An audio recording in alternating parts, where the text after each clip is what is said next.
certainly here in Doha. Now, I can't say I'm delighted by the sight of more and more burqas in London. Do I feel any hatred of the people who wear them? Of course not. Of course not. But I can't say I'm elated by it. And definitely there are times I think, you know,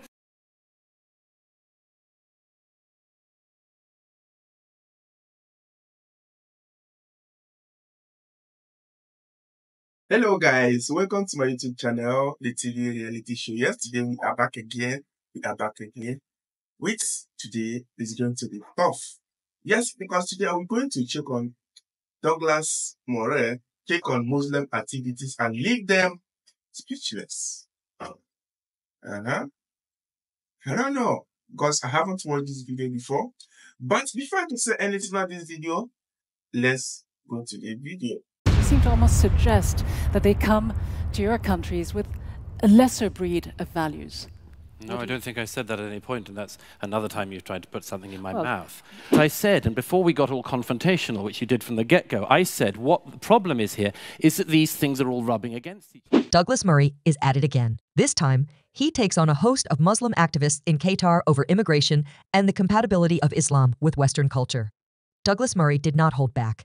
Please. Hi, I'm Hamad Abu Hawash. I'm a senior at Georgetown University. And my question is to Mr. Douglas Murray. And before I ask my question, I just want to say, you said no sound bites, but then you said the developing world cannot move to the developed world. I don't know what that's about. I think I said it before. My question is, since you brought up migration from the developing world, I'd like to ask you this. Every year, the developed world sends about $300 billion of aid to the developing world, but the developing world sends back trillions in debt repayments to the developed world. Now, don't you think that this is the main reason why migrants are moving to Europe? Because money is moving out of the developing world. Wealth is leaving the developing world and moving to the developed world to build on what Lamont Hill said. Don't you think this is why people are moving to the Western world, to the developed world? Well, no, I don't. Again, I repeat the fact there are no simple answers. And if it was simply the fact that you could, I don't know, do a debt default or something and solve the whole migration issue, then that would be great. But it just isn't the case.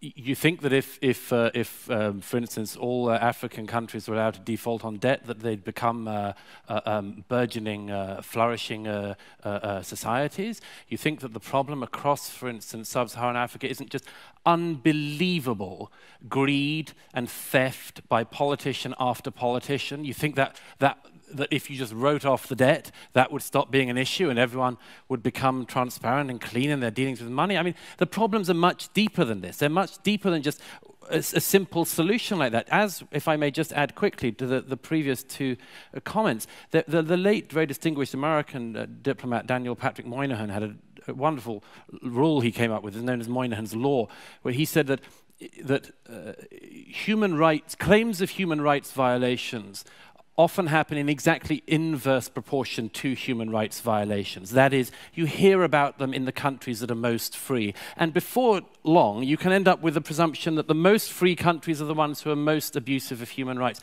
And this happens with the case when we talk about our leaders and the ones... It's all very well. We can talk about the Trump administration. We can talk about the democracies and so on for all we like. We can all make criticisms, and we all should. But, okay, briefly, Mr. Putin, what are you going to do about him?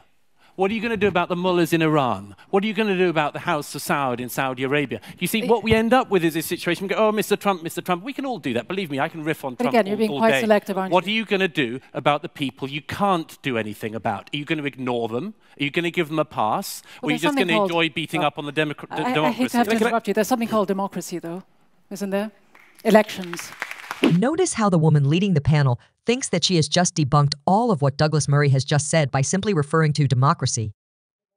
The very crux of Douglas Murray's argument is that most often developing countries tend to have less functional economic and democratic structures internally, such that just getting rid of the debt by itself would not entirely solve the migration crisis.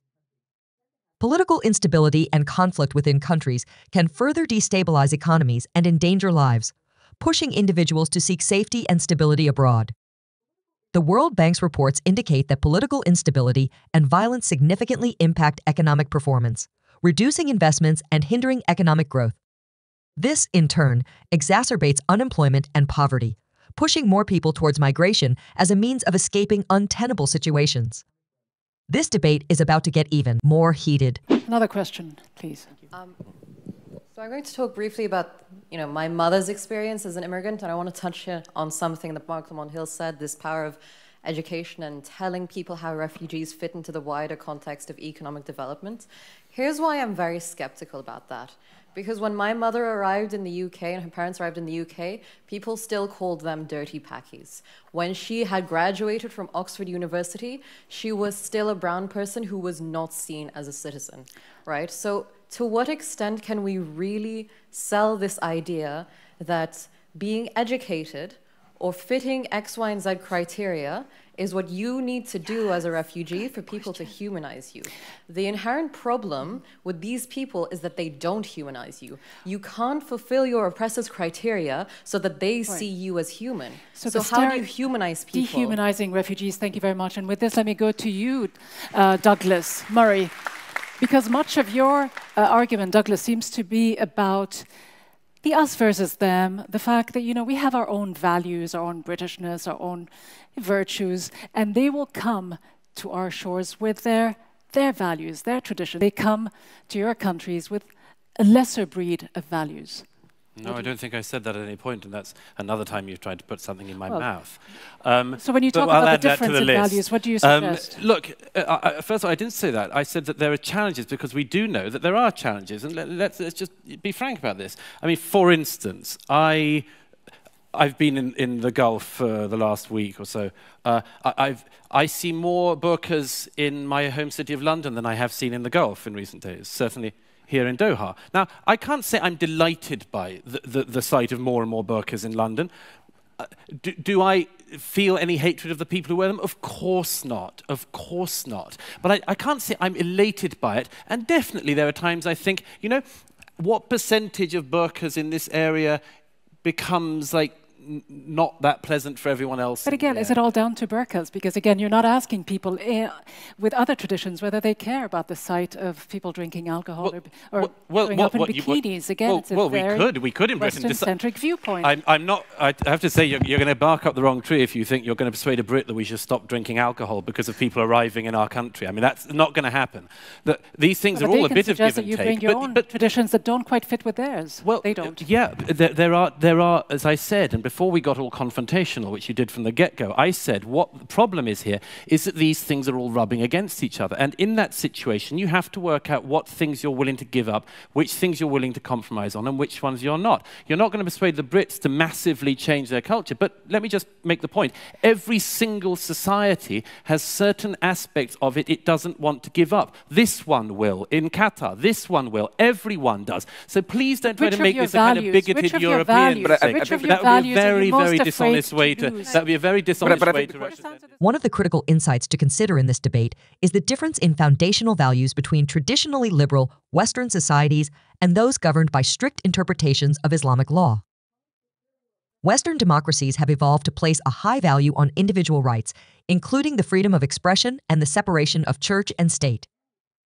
This liberal tradition encourages a marketplace of ideas where beliefs and opinions, including those on religion, are subject to scrutiny, debate, and even satire. Murray's concern is that the acceptance or imposition of laws and norms that restrict these freedoms in favor of protecting religious sentiments could lead to a chilling effect on speech and thought.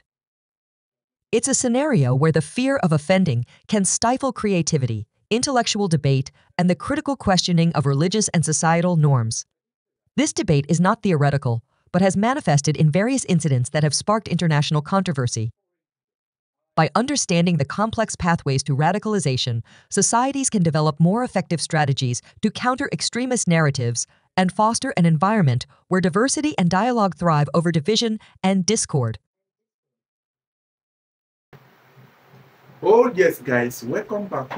This is so interesting. Guys, I want to know what you think about this analysis. I want to know on the comment section. Do you want me to react to more? Do you want to watch more video from me? Please, guys, subscribe to my YouTube channel because I will be posting more video. If you have any video that you want me to react to, please don't forget to comment it on the comment section. See you next time. Bye.